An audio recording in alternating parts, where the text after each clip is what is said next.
I just saw it on the news. We are all in terrible danger. And I'm not sure where it comes from, but I've heard that we should be very, very afraid.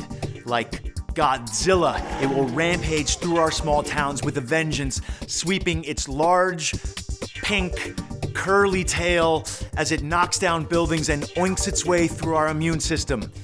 It's the swine flu. Swine. As in pigs? Oh, bacon! You're so tasty and delicious. Why have you forsaken us?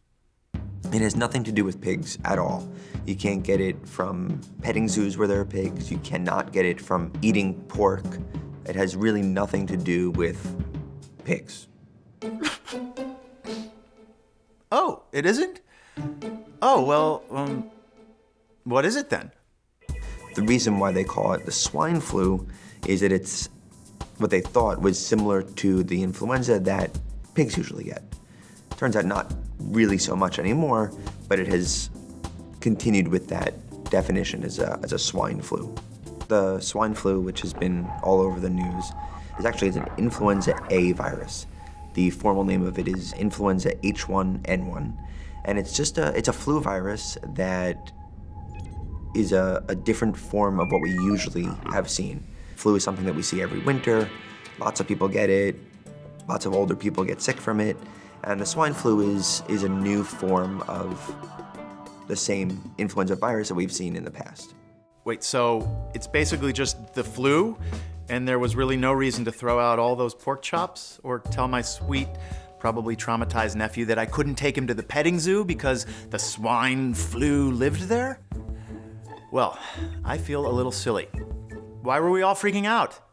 One of the reasons why the influenza H1N1 has caused more of a stir than ordinary flu is for a couple of different reasons. First, it seems to be affecting younger people. The typical influenza that we see in the winter usually affects people who are over 65, people who are very young, under 2 years old, pregnant women, and sick people. Influenza H1N1 has also started to infect younger people. So that's the one major difference. The other major difference is that because it's a new strain, it's something that the population hasn't seen. And when we see viruses, when we see bacteria, our body's response is to build up immunity towards it. We build up antibodies that see the same bacteria or same virus coming at us, and we have this secondary response that we're able to fight things off more quickly. H1N1 is new, so it's the virus that we haven't seen yet. So our bodies aren't used to fighting it, so that quick secondary response isn't there. So that's why people might be more prone to getting sick from it, even though it's not all that sick. Besides young people, there are a few groups that should be worried about H1N1.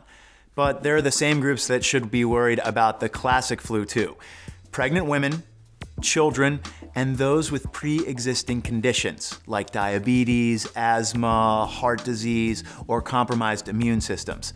So they, and everyone else, should do what they can to prevent catching the virus in the first place. It's all basic stuff. Cover your nose and mouth when you cough or sneeze, wash your hands with hot water and soap for at least 20 seconds, and get the H1N1 vaccine. But if you do get sick, and the CDC says that if you were getting sick, or if you think that you have influenza A, H1N1, stay home. Call your doctor. Explain your symptoms. Your doctor will be able to tell you over the phone whether or not you need to come in to see the doctor, whether you need to go to the hospital, or whether you can just be treated either over the phone or not at all. Again, if the symptoms are very severe, extreme lethargy, extreme coughing and pain and myalgias, decreased urination, changes in color of your skin, inability to catch your breath, then you shouldn't be calling your doctor, and you should just be calling 911 and going directly to the emergency room.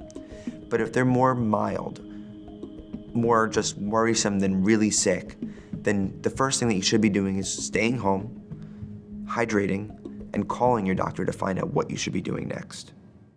Whew, so the H1N1 flu isn't the next plague, but we should all be vigilant about proper hygiene and sanitation same as we do with any other flu. Oh, bacon.